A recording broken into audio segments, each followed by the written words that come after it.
شیخ Saadi رحمۃ اللہ تعالیٰ علیہ فرماتے ہیں تا مرد سخن نہ گفتہ باشد عیب و ہنرش نہ ہفتہ باشد.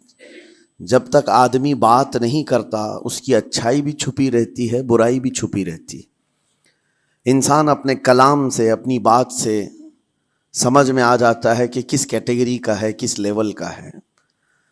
اس کی گفتگو کے آداب اس کی حقیقت بتاتے ہیں، بلکہ یہاں تک کہ اس کے نسب کا بھی پتہ لگا لیا جاتا ہے اور اس کی تربیت کا بھی اندازہ ہو جاتا ہے. حضرت لقمان حکیم سے پوچھا گیا نیکی کس کا نام ہے، تو آپ نے فرمایا دو چیزیں اور بہت چھوٹی ہیں. نیکی دو چیزیں ہیں جو بہت چھوٹی ہیں. کہا کیا ہے؟ کہا کہ ملاقات میں لوگ اپنے بھائیوں سے مسکرانا اور نرم گفتگو کرنا. ساری نیکیوں کی جڑ ہے یہ، نرم گفتگو کرنا اور لوگوں سے خندہ پیشانی کے ساتھ مسکرا کر ملاقات کرنا. لیکن میرے عزیزو، یہ دو چیزیں بناوٹی تو بہت سارے لوگوں کے ساتھ آ سکتی ہیں. اخلاق تصنع جس کو کہتے ہیں، تکلف کے ساتھ بہت سارے لوگوں کے ساتھ آ سکتی ہیں. لیکن حقیقت میں جس انسان کی طبیعت میں یہ دو چیزیں ہونی چاہیے، وہ کب سمجھ میں آتی ہیں؟ اس وقت جو مولا علی کرم اللہ وجہہ الکریم نے فرمایا کسی انسان کو اس کی حقیقت دیکھنا ہو تو غصے کے عالم میں اسے دیکھو. وہ اپنے آپے سے باہر ہوتا ہے یا اپنے مزاج کے خلاف کس طرح بات کو سن کر کے تحمل رکھتا ہے. سب سے بڑا پہلوان وہ ہے جس نے اپنے غصے کو کنٹرول کیا اور اپنی زبان پر قابو پا لیا. ورنہ یہ وہ لمحہ ہے جب انسان پھٹ پڑتا ہے، جو دل کے اندر ہے سب کہہ جاتا ہے.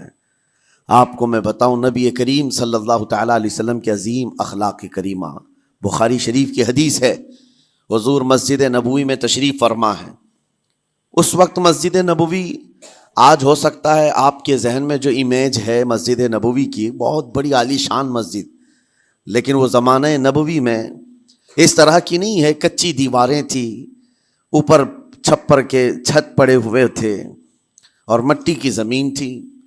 یہ مسجد نبوی کی شکل اس زمانے میں حضور اکرم صلی اللہ تعالیٰ علیہ وسلم اپنے صحابہ کے ساتھ بیٹھے ہیں. ایک دیہات کا رہنے والا شخص آیا. ایک بات یاد رکھیں کہ دیہات میں، گاؤں میں رہنے والوں کے اخلاق اور تمیز میں بڑا فرق ہوتا ہے. ان کے ہاں آداب کی کمی ہوتی ہے. وہ شخص آیا اور مسجد نبوی میں آ کر حضور صلی اللہ علیہ وسلم سے کچھ بات چیت کیا اور تھوڑی دیر کے بعد مسجد میں ہی کھڑے ہو کر پیشاب کرنا شروع کیا. بخاری شریف میں یہ حدیث موجود ہے. جب مسجد نبوی میں کھڑے ہو کر پیشاب کرے تو صحابہ اکرام سب دیکھ کر کے دوڑانے لگ گئے. خذوہ، پکڑو اس کو، پکڑو اس کو. اور صحابہ دوڑاتے تھے، وہ پیشاب کرتے ہوئے بھاگتا تھا پوری مسجد میں. نبی پاک صلی اللہ تعالیٰ علیہ وسلم نے فرمایا دعوہ، چھوڑ دو اس کو، کر لینے دو. پیشاب کر رہا ہے مسجد میں، چھوڑ دو اس کو. جب وہ صحابہ اکرام حضور کا حکم سنتے ہیں، سب پیچھے ہٹ گئے. تھوڑی دیر کے بعد نبی کریم صلی اللہ تعالیٰ علیہ وسلم نے صحابہ سے فرمایا پانی کے ڈول بھر کر کے لائے جائیں. صحابہ سے ہی منگوایا. پانی کے ڈول بھر کر کے لائے گا اور مسجد نبوی کے میدان میں فرش پر بہایا گیا اور صاف کیا گیا. اب وہ شخص نہایت ہی ڈرا سہما کھڑا تھا، میرے ساتھ کیا ہوگا پتہ نہیں، میں نے پیشاب کیا، اب مجھے یہ لوگ قتل کر ڈالیں. نبی کریم صلی اللہ تعالیٰ علیہ وسلم نے قریب بلایا اور فرمایا، نہایت نرم گفتگو کے ساتھ حضور فرماتے ہیں یہ اللہ کا گھر ہے، یہاں پیشاب نہیں پیشانیاں رکھی جاتی ہیں. بس یہ جملہ ہے، بخاری شریف میں موجود ہے. یہاں عبادت کی جاتی ہے. اتنا کہہ کر رخصت ہو گئے، رخصت کر دیا. وہ دیہات سے آیا ہوا جو نوجوان تھا یا شخص تھا، باہر نکلتے ہی وہ کلمہ طیبہ پڑھ کر حضور کی غلامی میں شامل ہوا. میں نے وہ بلند عالی اخلاق نہیں دیکھے. نبی کریم صلی اللہ علیہ وسلم کے بارے میں قرآن کہتا ہے فَبِمَا رَحْمَةٍ مِّنَ اللَّهِ لِنْتَ لَهُمْ، اللہ کی رحمت سے آپ لوگوں کے لیے نرم ہیں، اس لیے لوگ آپ کے ارد گرد لگے ہوئے رہتے ہیں. وَلَوْ كُنْتَ فَظًّا غَلِيظَ الْقَلْبِ لَانْفَضُّوا مِنْ حَوْلِكَ، اے رسول اگر آپ سخت دل ہو جائیں تو پھر یہ سب چھٹ جائیں گے، آپ سے دور ہو جائیں گے. اس رسول کے لیے جب کہا گیا ہے کہ اگر آپ سخت ہو جائیں تو لوگ چھوڑ کر کے دور ہو جائیں گے، تو ہمارے اور آپ کے لیے کس قدر لہجے کی پابندی ضروری ہے۔ ہاں عزیزان گرام وقار، اپنی گفتگو، اپنے کلام، اپنی بات چیت سے آپ اپنے سلیقے بتاتے ہیں۔ گالی گلوچ کرتے ہوئے جن کی صبح شامیں ہوتی ہیں، ان کو دیکھ کر کے ہی پہچان میں آ جاتا ہے کس گھر سے یہ تعلق رکھتا ہے، کہاں ان کی تربیت ہوئی ہے، کس طرح ان کے آداب سکھائے گئے۔ اسی لیے میرے عزیزوں، بچوں کو آوارہ بھی نہ چھوڑ دینا کہ وہ اپنی زبان گلی کوچوں سے سیکھ کر کے جائیں۔ کل کو ہوگا یہ کہ اس کی زبان کی وجہ سے لوگ تمہیں طعن و تشنیع کریں گے، اس کا باپ ایسا ہوگا اس لیے بچہ ایسا ہے، اس کی ماں اس طرح ہوگی اس لیے اس کی گفتگو ایسی ہے۔ کیونکہ موسٹلی زیادہ طور پر بچے اپنے ماں باپ کے اخلاق کو نقل کرتے ہیں، ٹرانسفر ہوتی چلی جاتی ہیں۔ ایک بار حضور اکرم صلی اللہ تعالی علیہ وسلم مسجد نبوی سے باہر نکل کر جا رہے ہیں۔ توجہ میرے عزیزو، اخلاق کہاں دکھانے چاہیے اور ہماری بات چیت کے انداز ہمیں کہاں ہونا چاہیے، میں آپ کو بتاؤں۔ حضور تشریف لے کر جا رہے ہیں، صحابہ اکرام کھڑے تھے حضور کے اطراف۔ مدینہ طیبہ کی ایک بوڑھی خاتون جس کا ذہنی توازن کھویا ہوا ہے، یعنی وہ دماغی طور پر ڈسیبل ہے، اور وہ آئی جا رہی تھی۔ لوگ جب بھی اس کو دیکھتے راستہ کاٹ لیتے، وہ جس کو بھی پکڑتی تھی سنانا شروع کرتی تھی، جو منہ میں آئے بکنے لگ جائے، اور لوگوں کو تنگی محسوس ہونے لگتی۔ صحابہ نے دیکھا کہ یہ عورت آ رہی ہے، حضور کی طرف آ رہی ہے، سب نے حضور صلی اللہ علیہ وسلم کو گھیر لیا، اس کا راستہ روکنے کے لیے اب آئے گی۔ اور نبی کریم صلی اللہ علیہ وسلم کے پاس اگر زبان درازی کرنے لگ جائے، پاگل عورت ہے، اور بک بک کرنے لگ جائے، حضور پاک صلی اللہ علیہ وسلم کے ادب میں کہیں کمی نہ آ جائے۔ صحابہ کا یہ ہمیشہ اہتمام رہتا۔ حضور اکرم صلی اللہ علیہ وسلم نے دیکھا تو صحابہ سے کہا ہٹ جاؤ، اس کو آنے دو، ہٹ جاؤ، اس کا راستہ چھوڑ دو۔ صحابہ نے کہا یا رسول اللہ صلی اللہ علیہ وسلم، اس کا ذہنی توازن ٹھیک نہیں ہے، دماغی طور پر وہ عورت ٹھیک نہیں ہے، وہ آئے گی اور لمبی باتیں کرتی ہے، لا یعنی باتیں کرتی ہے، کہیں آپ کی شان پاک میں کوئی گستاخی نہ ہو جائے۔ صحابہ روک رہے تھے، حضور پاک صلی اللہ علیہ وسلم نے سختی سے فرمایا، ارشاد فرمایا ہٹ جاؤ، اس کا راستہ چھوڑ دو، مجھے پتا ہے پورے مدینے میں اس کی کوئی نہیں سنتا، میں بھی نہ سنوں تو وہ کس کو سنائے گی، اگر میں بھی نہ سنوں تو وہ کس کو سنائے گی۔ یہ میرے مصطفیٰ کریم صلی اللہ تعالی علیہ وسلم کے دربار عالی جاہ کی وہ بلند اخلاق کریمانہ کی ایک مثال ہے، جس کو خود میرے آقا نے فرمایا بعثت لأتمم مکارم الاخلاق۔ عزیزان گرامی وقار، لوگوں کے آج حالات ایسے ہیں کہ اچھے لوگوں کے ساتھ اخلاق الگ دکھائے جاتے ہیں، چھوٹے لوگوں کے ساتھ اخلاق الگ دکھائے جاتے ہیں۔ سٹیٹس کا آدمی ہو تو اس کے ساتھ ملنے کے طریقے الگ ہیں، اور غریب کوئی آ جائے، فقیر کوئی آ جائے تو اس سے ملنے کا انداز الگ ہو جائے۔ یہ نہ ہو، یہ ہم سب کے لیے نصیحت ہے۔ اسی ممبئی کی سرزمین پر میں آپ کو بتاؤں، ایک ماہم شریف میں بزرگ حاجی صاحب ہوا کرتے تھے، آج سے تقریباً 10-12 سال پہلے کی۔ وہ کئی لوگوں سے ایک سوال کرتے تھے پکڑ پکڑ کر کے کہ میرا ایک سوال ہے، آپ جواب دیں گے، میرا ایک سوال ہے۔ کئی علماء سے انہوں نے پوچھا، مجھ سے بھی انہوں نے، جب میں نیا تھا مصر سے پڑھ کر کے آیا تھا، میرے پاس آ کر کہا کافی سالوں سے میرے ذہن میں ایک سوال ہوتا ہے، میں آپ سے بھی پوچھنا چاہتا ہوں۔ کہا بتائیے کیا ہے؟ کہا میں حضور سرکار مجاہد ملت رحمت اللہ علیہ کا مرید ہوں، علامہ حبیب الرحمن مجاہد ملت، رئیس اعظم اڑیسہ، جن کے خدمات جلیلہ آج ہو سکتا ہے نئی جنریشن کو نہ معلوم ہو، ان کا لقب ہے مجاہد ملت، جنہوں نے سنیت کی بقا کے لیے اپنا تن من دھن سب قربان کیا تھا۔ وہ مجاہد ملت عظیم بزرگ ولی کامل ہے۔ فرما یہ حاجی صاحب کہتے ہیں کہ میں ایک نارمل آدمی تھا، کڑیا تھا، یعنی گھر بنانے کا کام کرتا تھا۔ جب وہ ممبئی تشریف لاتے تو دوڑ کر کے ہر جگہ سے لوگ ملنے آتے، میں بھی گیا تھا، اور اس وقت میں جوان تھا۔ حضور مجاہد ملت رحمت اللہ علیہ کی بات وہ بتا رہے ہیں کہ لوگ لائن لگا کر کے مصافحہ کر رہے تھے، مل رہے تھے۔ جب مل رہے تھے تو پھر میرا نمبر آیا، میں ملنے کے لیے گیا۔ بزرگوں کے سب ہاتھ چومتے ہیں، یہ ہمارے سنیوں کے طریق ہیں، ادب۔ علماء ذوی الاحترام کے ہاتھوں کا بوسہ لینا یہ مستحسن ہے، یہ ہمارے آداب میں سے، معمولات اہل سنت میں سے۔ تو جب سب لوگ ان کے دست بوسی کر رہے تھے، ہاتھ چوم رہے تھے، میں بھی قریب گیا، اور جب میرا نمبر آیا میں ہاتھ چومنے کے لیے گیا تو انہوں نے میرا ہاتھ لے کر خود ہی چوم لیا۔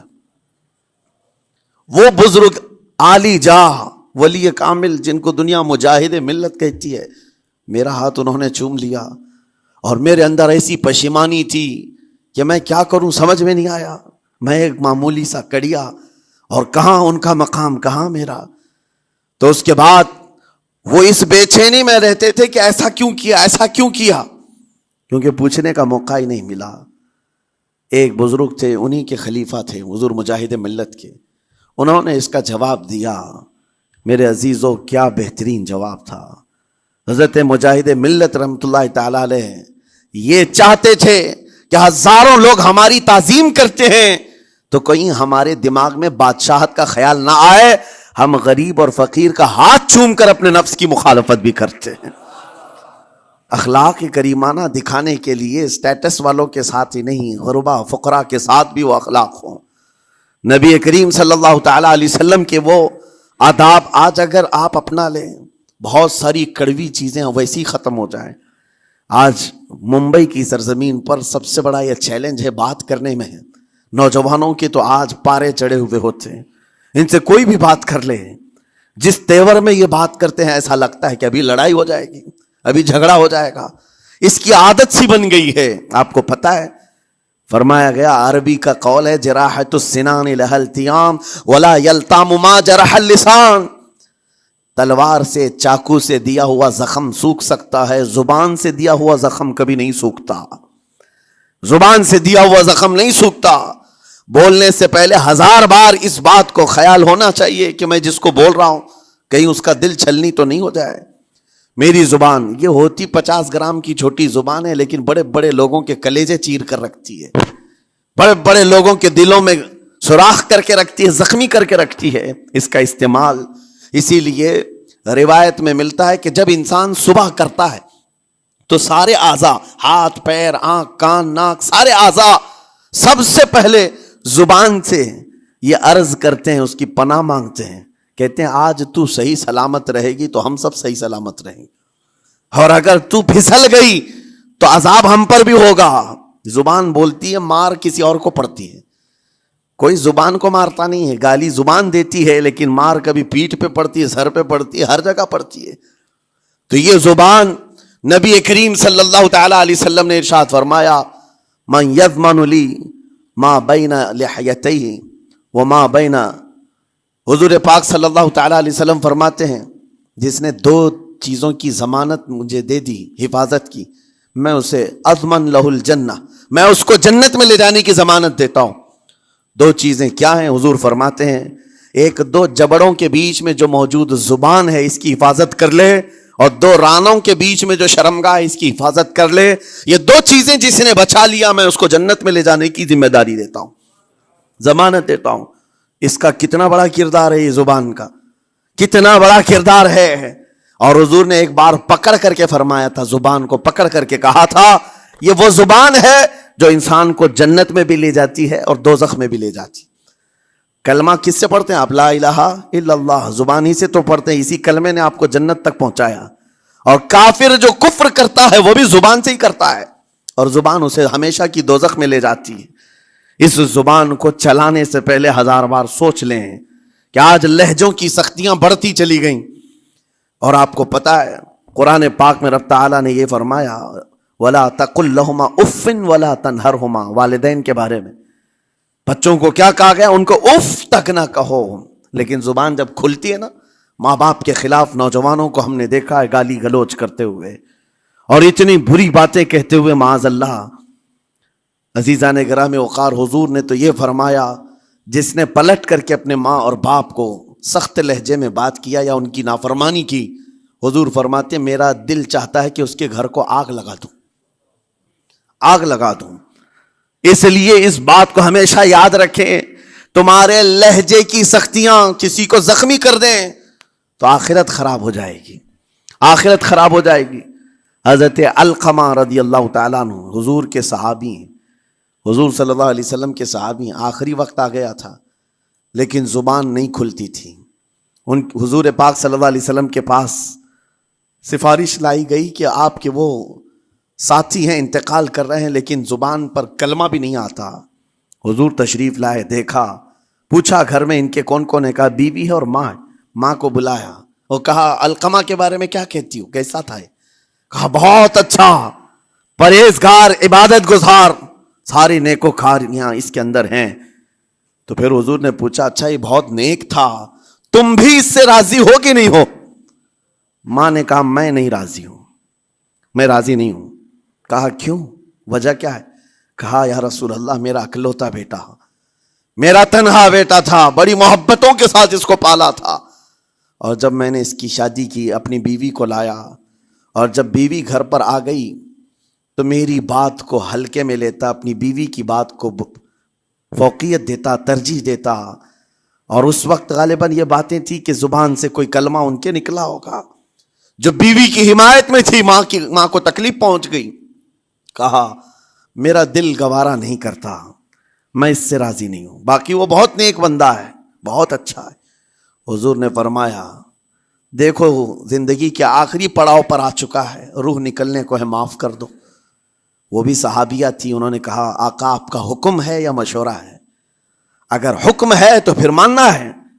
حضور نے فرمایا نہیں حکم نہیں، مشورہ ہے. کہا مشورہ ہے تو پھر دل نہیں چاہتا، دل نہیں چاہتا. حضور نے فرمایا صحابہ سے کہ لکڑیاں جمع کرو، آگ لگاؤ اور انہیں اٹھاؤ، آگ میں ڈال دو. آگ دہکائی گئی تو ماں کی ظاہر سی بات ہے ممتا بے چین ہو گئی. کہا ان کو میرے سامنے آگ میں ڈالیں گے؟ کہا ہاں، اس سے بہتر ہے کہ وہاں جلے گا یہاں جلے. وہ ماں کہتی آقا آپ گواہ ہو جائیں میں اپنے بیٹے کو معاف کرتی ہوں. ادھر معاف کیا، ان کی زبان پر کلمہ طیبہ جاری ہوا.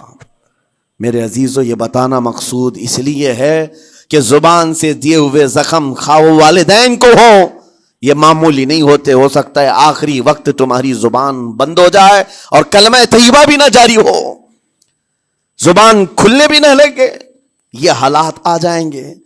اس لیے اپنی زبان کا کنٹرول برقرار رکھو. کس سے کیا کہنا ہے، ابھی میں اس کا دوسرا پارٹ بھی بتاتا ہوں زبان کے استعمال کا. یہ نرمی لہجے کے اندر ہونا بہت ضروری ہے، لیکن کچھ جگہوں پر سختی کی اجازت ہے، لیکن وہ مقامات الگ ہیں. نرم لہجہ حضور پاک صلی اللہ تعالی علیہ وسلم کے فرامین میں سے ہے. ایک بات بڑی، بغداد مقدسہ میں نے ایک ولی پاک کی زیارت کی، ان کے آستانے پر بھی میں ابھی بیان کیا تھا. حضرت بہلول دانا مجذوب بزرگ تھے اور بغداد کی گلیوں میں کہیں پر بھی بیٹھ جاتے تھے، اور جو جانکار تھے وہ سمجھتے تھے کہ اللہ والا بندہ ہے. مجذوب کس کو کہتے ہیں؟ جس کی یاد الہی میں عقل فنا ہو گئی، ختم ہو گئی، اللہ کے ذکر میں اور اللہ کی یاد میں اپنے آپ کو فنا کر دیا ہے. اس کے اوپر شریعت کا قلم نہیں. ظاہر سی بات ہے شریعت کے سارے احکام اس پر ہیں جس کی عقل سلامت ہے. عاقل ہو، بالغ ہو تو نماز فرض ہے نا، عقل ہی نہیں ہے تو وہ مجذوب ان اولیاء کو کہتے ہیں. لیکن ان کے بارے میں حدیث میں ہے، اللہ کے نبی نے فرمایا وہ ایسے بندے ہیں کہ اگر اللہ کو قسم دے دیں کسی بات کی، اللہ ان کی قسم پوری کرتا ہے. وہ بہلول دانا بیٹھے ہوئے تھے. بغداد کا ایک مشہور تاجر تھا، لیکن خستہ حال تھا، بہت نقصان اٹھا چکا تھا، خسارے میں چل رہا تھا، بزنس پورا لاس میں، اور وہ پریشان حال بہلول دانا کے پاس آیا، گڑ گڑایا، کہا کہ حضور مجھے بچا لیں، رحم کر لیں، میں تاجر ہوں، لٹ گیا ہوں، لاس میں ہوں، کچھ آپ فرما دیں، میں کیسے اس بھنور سے نکلوں. بہلول دانا نے دیکھا، کہا ٹھیک ہے کچھ پیسے بچے؟ کہا ہاں ہے، وہ بس اتنا سرمایہ ہے کہ مال لیتا ہوں پھر بیچ دیتا ہوں، نفع نہیں ہوتا. بہلول دانا نے کہا ایک کام کر، کالا کپڑا جتنا ملتا ہے سب خرید لے، پورے شہر سے کالا کپڑا جہاں جہاں مل جائے سب لے کر اسٹاک کر لے. کہا جی حضور آپ نے جیسا فرمایا. گیا، جتنا سرمایہ تھا سب لگا دیا، کالا کپڑا خرید کر ایک جگہ اسٹاک کر دیا. اللہ والے کا حکم تھا. لیکن ہوا یہ کہ بغداد کا معمول تھا، 8 دن گزرے نہیں تھے کہ وہاں وقت کے حاکم کا انتقال ہوا. اور جب حاکم کا انتقال ہوتا تو شہر کے جتنے بڑے لوگ ہوتے، رئیس لوگ، وہ اس کے سوگ میں، اس کے غم میں کالا کپڑا پہنتے تھے. اور کالا کپڑا سوائے اس تاجر کے کسی کے پاس نہیں تھا، اور سارے بڑے لوگ پیسوں سے اس کے پاس کالا کپڑا خریدنے آئے. یہ منہ بولے قیمت پر، جیسے تیسے جتنی قیمت پر بولے سب خرید کر لے جاتے، اور پل بھر میں ایک دن کے اندر وہ بہت بڑا کروڑ پتی بن گئے، بہت مال آ گیا. یہ بات یاد رکھیں، اللہ مال دیتا ہے، اس کے بعد پھر آزمائش بھی ہوتی ہے. مال اتنا آ گیا، اب لے کر کے مستیاں تھیں. چند دن گزرے، ظاہر سی بات ہے مال کو بڑھانے کی تمنا ہر ایک کی ہوتی ہے. کوئی یہاں پر اینڈ کرنے والا نہیں ہے دنیا میں، چاہے اس کا بزنس اربوں پر بھی پہنچ جائے، اسے آگے پہنچنا ہے. چند دن گزرے تھے، 8-10 دن، پھر آیا حضرت بہلول دانا کو ڈھونڈتے ہوئے. ایک جگہ میدان میں یہ مجذوب بزرگ بیٹھے مل گئے. آیا اور کہا، او دیوانے بتا اب کیا خریدوں؟ پیسہ بہت ہے ابھی میرے پاس، بتا دیوانے اب کیا خریدوں؟ انہوں نے دیکھا، کہا کہ لہجہ تو بدلا ہوا ہے، پیسہ بہت زیادہ تھا. کہا کہ ٹھیک ہے کوئی بات نہیں، اللہ والوں کو ان سب چیزوں سے کوئی لینا دینا نہیں. آپ نے کہا مال جتنا ہے تیرے پاس سب لے کر کے خربوز خرید لے، تربوز خرید لے، جس کو کلنگڑ کہتے ہیں، تربوز پورے خرید لے. اس نے کروڑوں کی جائیداد پورے تربوزوں میں لگا تھی، سب تربوز خرید کر سٹاک کر دیا ایک جگہ. اور اس کے گمان میں یہی تھا کہ چند دن گزریں گے، کوئی ایسا ہی حادثہ ہوگا جب تربوز منہ مانگی قیمت پہ لوگ خریدیں گے اور میں بیچوں گا. پورا مال تربوز میں لگایا. 2 دن 4 دن 6 دن 8 دن گزرے، کوئی حادثہ نہیں. ادھر تو تربوز سڑنے لگ گئے، وہ تو زیادہ دن سٹاک نہیں کیے جا سکتے، سڑن شروع ہو گئی. پھر تھوڑے دنوں کے بعد پورے کے پورے سڑ گئے. کروڑوں کا مال تربوز میں سڑ کے چلا گیا. وہ بیچ بھی نہیں سکا، کچھ نہیں کر سکا. واپس چیختا چلاتا اسی حالت میں آیا، پہلے سے بھی زیادہ بدتر حالت میں آ گیا ہوں. دوڑتے ہوئے آیا، حضرت بہلول دانا کو ڈھونڈتے ہوئے. کہاں ہیں؟ وہ اسی جگہ بیٹھے ہوئے مٹی میں بیٹھے رہتے تھے. قریب آیا اور کہنے لگا کہ آپ نے میرے ساتھ ایسا کیوں کیا بہلول؟ بہلول دانا نے کہا کیا ہوا؟ کہا میں تو لٹ گیا، تربوز میں پیسے لگائے آپ کی وجہ سے اور پورے سڑ گئے. بہلول دانا نے کہا میں نے تو کچھ نہیں کیا، پہلے تو تجھے نفع ملا تھا وہ تیرے لہجے کی وجہ سے، اب خسارہ ہوا ہے تیرے لہجے کی وجہ سے. پہلے جو آیا تھا بات کرنے کے لیے اس وقت تیری تمیز الگ تھی، تیری تہذیب الگ تھی، اخلاق الگ تھی. گڑ گڑا کر کہا تھا کہ میں لٹ گیا ہوں آپ رحم کر دیں. دوسری بار آ کر کے کیا کہا؟ او دیوانے بتا کیا خریدوں؟ لہجہ بدل گیا تو پوری حیثیت بدل گئی. زبان ہماری اونچائی پر بھی لے جاتی ہے اور نیچے بھی لے آتی ہے. اس بات کو ہمیشہ ملحوظ رکھیں کہ اس زبان سے بہت سارے لوگ نفع بھی اٹھاتے ہیں، بہت سارے لوگوں کو نقصان بھی ہوتا ہے. لیکن ساتھ میں یہ بات بھی عرض کروں، نرم گفتگو کرنے کا عادی ہر ایک کو ہونا چاہیے. نرم گفتگو کرنے کا عادی ہر ایک کو ہونا چاہیے، اس کی نیکیوں کی علامت ہے، اس کے اخلاق کی علامت ہے. لیکن ساتھ میں امام شافعی رحمت اللہ تعالی علیہ نے یہ بھی فرمایا، چاہے جتنی بھی نرم طبیعت ہو انسان کی، اللہ اور اس کے رسول کے لیے غیرت ہونی چاہیے. اللہ اس کے رسول کے خلاف بات سنے تو پھر نرم لہجے کا استعمال نہ کرے، پھر وہ بزدلی کہلائے گی، وہ بزدلی کہلائے گی. آج میں ایک بات یہ بھی بتا دوں، بہت سارے لوگ یہ سمجھتے بھی ہیں. ابھی چند دن قبل میں ماررہ مطہرہ میں بیان کیا اخلاق کے، اولیاء اکرام کے مذہب و مسلک پر، اور پچھلے 15 سالوں سے میں نے بہت سارے خطابات کیے ہیں اخلاق پر، معاشرے کی برائیوں پر. لیکن ابھی چونکہ چند دنوں میں جلسے پروگرام بہت سارے ہو گئے اور عظمت ناموں سے رسالت پر زیادہ گفتگو ہونے لگی، تو لوگوں میں ایک امیج الگ بیٹھی ہوئی ہے.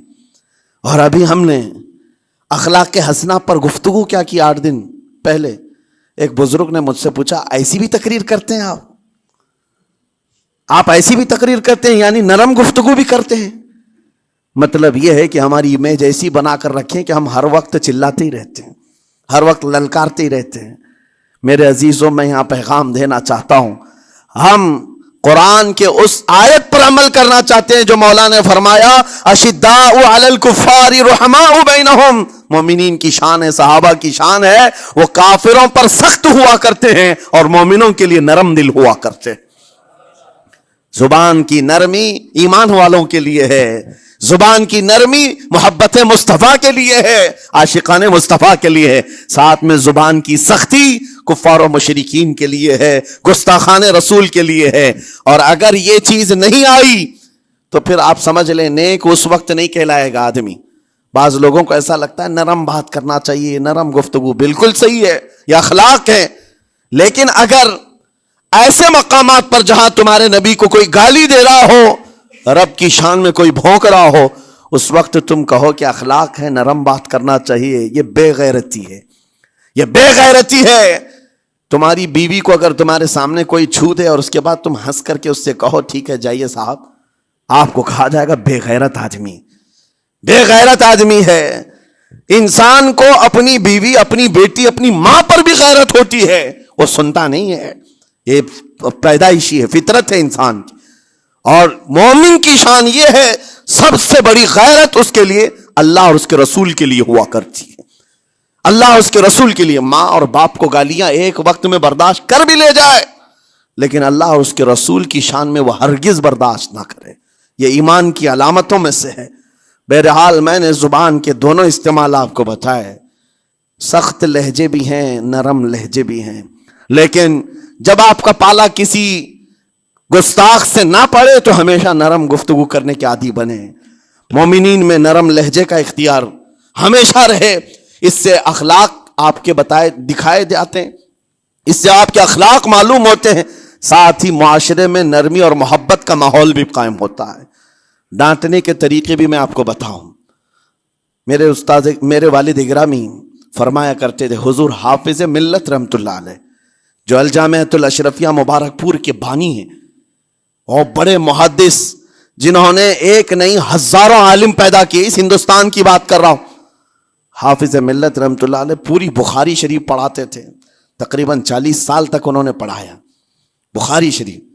میرے والد ان کے شاگرد ہیں، فرماتے ہیں جب وہ بہت زیادہ ناراض ہو جاتے کسی سے، ڈانٹنا ہوتا، ہر استاد بچے کو ڈانٹتا ہے، کبھی کچھ بچہ نافرمانی کر جائے یا مزاج کے خلاف بات کرے تو استاد ڈانٹتا ہے، تو حافظ ملت رحمت اللہ علیہ اگر کسی شاگرد کو ڈانٹتے بھی غصے میں تو کہتے ہیں اے جنتی کیا کر رہا ہے، کہتے ہیں اگر یہ جملہ قبول بھی ہو جائے تو بچہ جنتی ہو جائے۔ لہجے کی یہ استعمالات اولیاء سے سیکھو میرے عزیزو، غصے پر کنٹرول، اس وقت تمہارے اخلاق معلوم ہوتے ہیں جب تمہارا غصہ عروج پر ہوتا ہے، اس وقت تمہاری حقیقت لوگوں کے سامنے آتی ہے۔ وہ اپنے شاگردوں کو ڈانٹتے بھی تو جنتی کہہ کر ڈانٹتے ہیں، یعنی کوئی گالی نہیں ہے، کوئی برے کلمے نہیں ہیں، بلکہ ایسا جملہ ہے کہ اگر قبول بھی ہو گیا استاد کی زبان سے، اس کی تو زندگی وصول ہوگی، اس کا بیڑا پار ہو گیا۔ ہمارے درمیان ماں باپ کو بھی یہ چاہیے کہ بچوں کو کس طرح کے اخلاق آپ دے رہے ہیں۔ گفتگو کرنے کے متعلق قرآن میں اللہ تعالیٰ نے آداب بتائے ہیں، جب آپ گھروں کے اندر موجود ہوں تو بچوں کے سامنے کس طرح کی گفتگو کیا کریں گے، کیسی بات کریں گے۔ شوہر اور بیوی جس طرح کی باتیں کر رہے ہیں بچے کے دماغ میں وہ پورا کا پورا چھپتا ہے، ٹرانسفر ہوتا ہے، اسی لیے کہا گیا ایڈلٹ گفتگو کبھی بھی بچوں کے درمیان نہیں کی جائے گی۔ جو میچورٹی میں نہیں ہے ان بچوں کے سامنے ماں اور باپ بیٹھ کر کے کلام بھی نہ کریں، بات نہ کریں۔ معاشرہ تو آج ایسا ہے، سب پوری فیملی لے کر کے بیٹھے ہوئے ہیں، اور حد تو یہ ہے کہ گندی فلمیں سامنے لگی ہوئی رہتی ہیں، وہ کیسے بچا پاؤ گے؟ 4 سال 5 سال کے بچے کے اندر بھی وہ گفتگو، وہ مکالمات، ایک دوسرے سے بات کرنے کی تمیزیں، وہ سب وہاں سے سیکھتا آ رہا ہے۔ گھروں کے اندر ماحول کو تبدیل کرنے کے لیے آپ کی اپنی زبان پر کنٹرول اور اپنے بچوں کی تربیت اور ان کی زبان پر کنٹرول بہت ضروری ہے۔ پھر دیکھنا آپ یہ معاشرہ پیدا کر کے کل کو آپ کا بچہ نکلے گا، اس کی تمیز، اس کے اخلاق پر ہر کوئی اش اش کرے گا۔ چند دنوں کی محنت ہے آپ کی، لیکن بچے جب سلیقے کے ساتھ گفتگو کریں تو لوگوں کا دل جیت لیا کرتے ہیں۔ بات کرنے کے آداب ایسے ہیں کہ لوگ دل جیت لیا کرتے ہیں۔ یہ میرے استاد گرامی مصر کے رہنے والے تھے، جب خطابت ہمیں سکھا رہے تھے گفتگو کرنے کے آداب، تقریر کرنے کے آداب، تو ایک امام غزالی کا قول تھا کلم الناس علی قدر عقولہم، لوگوں سے ان کی عقل کے مطابق بات کرو۔ اس پر وہ سمجھاتے ہوئے ہمیں ٹریننگ دیتے تھے اور کہتے تھے کہ تمہارے پاس آنے والے کئی طرح کے لوگ ہوں گے. اگر تم امام ہو، اگر داعی ہو، خطیب ہو، مقرر ہو، کوئی غریب گھر سے، کوئی بڑے امیر گھر سے، کوئی پڑھا لکھا آئے گا، کوئی جاہل ہوگا، کوئی بدتمیز بھی ہوگا، کوئی نیکوکار، کوئی گنہگار، سب طرح کے مکس مجموعہ تمہارے پاس ہوگا. ان سے خطاب کرنا، ان سے بات کرنا، کس انداز سے بات کرو گے، کیسے ان سے کلام کرو گے. میرے عزیزو، یہ ہمارا اپنا ہنر نہیں ہے. ہم جو آپ کے سامنے گفتگو کر رہے ہیں، یہ ہمارا فن نہیں ہے، یہ اپنا پیدا کیا وہ ہنر نہیں ہے.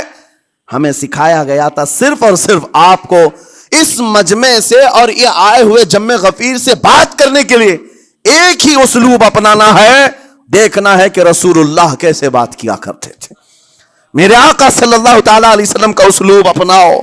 حضور کے خطبے دیکھو، حضور جب خطاب کرتے، ظاہر سی بات ہے مسجد نبوی میں اس وقت بھی لوگ، ہر طرح کے لوگ آتے، دیہات کے بھی تھے، شہر کے بھی تھے، اعلیٰ دماغ والے لوگ اور کئی الگ الگ قسم کے لوگ آتے. حضور کا خطاب سب کے لیے تھا.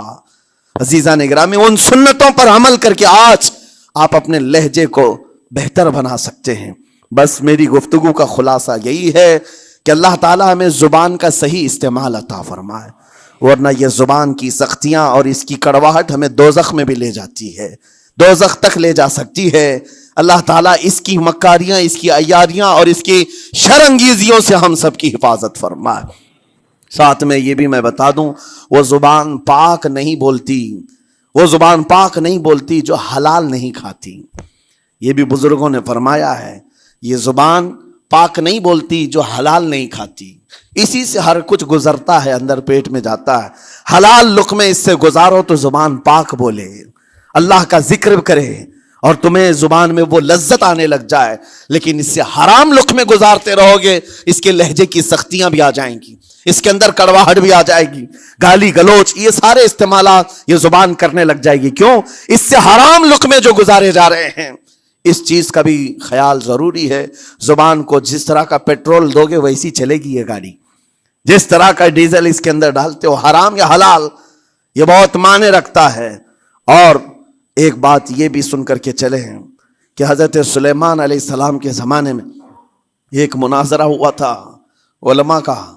بعض لوگوں نے کہا کہ انسان کی ایک جماعت تھی، انسان کی زبان افضل ہے، منہ افضل ہے، اس لیے کہ وہ اللہ کا ذکر کرتی ہے. بعض نے کہا کہ نہیں، انسان کے پیچھے کا مقام اچھا ہے، اس سے بہتر ہے. یہ دونوں کی تکرار میں حضرت سلیمان علیہ السلام کے پاس بات آئی، آپ بتائیں. تو ان سے پوچھا تم اتنی بڑی بات کیوں کہہ رہے ہو؟ اس کے پیچھے کا مقام اچھا ہے. کہا کہ اس لیے کہ وہ صرف نجاست نکالتا ہے، وہ صرف نجاست نکالتا ہے، وہ مقام غلاظت باہر کرتا ہے، غلاظت اندر لیتا نہیں. زبان غلاظت اندر بھی لیتی ہے، حرام کھاتی بھی ہے، لوگوں کو زخمی بھی کرتی ہے. ان علماء کی دلیل تھی. تب آپ نے فرمایا بات ٹھیک ہے، جس انسان کا زبان پر کنٹرول نہیں، حرام کھاتا ہو اور بد کلامی کرتا ہو، گالی گلوچ ساری چیزیں کرتا ہو، آپ نے فرمایا اس سے بہتر اس کا پیچھے کا مقام ہے. اور جو انسان کنٹرول رکھتا ہے، حلال کھاتا ہے اور لہجے کی نرمی رکھتا ہے، ظاہر سی بات ہے اس کا منہ ہی افضل ہے، اس کی زبان افضل ہے. اب یہ تو فیصلہ سب کا ہے، کس کو کیا چیز اختیار کرنی ہے.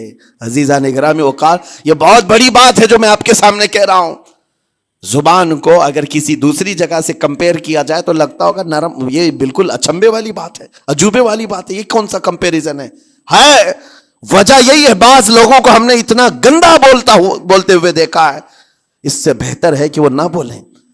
لوگوں کو زخمی کرتے ہیں، کسی کے مقدسات پر حملے کرتے ہیں. اللہ تعالیٰ ان کے زبان کی شرارتوں سے ہماری حفاظت فرمائے. اور کریم خدا ارحم الراحمین مولا اس چیز سے بھی ہمیں حفاظت فرمائے. قیامت کے دن کچھ لوگ صرف اس لیے پکڑے جائیں گے کہ وہ کچھ نہیں بولتے تھے، لیکن وہ جن کے ساتھ رہتے تھے وہ بولتے تھے، وہ لوگ بولتے تھے، اور ان کی وجہ سے یہ خاموش رہنے والا جو ساتھ میں تھا اسے بھی جہنم میں لے جایا جائے گا. اور وہ اس دن کہے گا پکار کر، یا ویلتا لیتنی لم اتخذ فلانا خلیلا، اے کاش میں فلاں کی دوستی نہیں کیا ہوتا تو اچھا ہوتا، آج میں بچ گیا ہوتا. اپنے ماحول کو بچاؤ، جہاں زبان کی خرابی دیکھو اپنے آپ کو بھی بچاؤ اور اس ماحول سے بھی اپنے کو دور رکھو۔ اللہ کی بارگاہ میں دعا ہے مولا تعالیٰ اس زبان کو خالص اپنے ذکر میں لگائے اور اپنے حبیب پاک کے ذکر میں لگائے۔ مولا تعالیٰ ہم کو زبان کی بد کلامیوں سے محفوظ و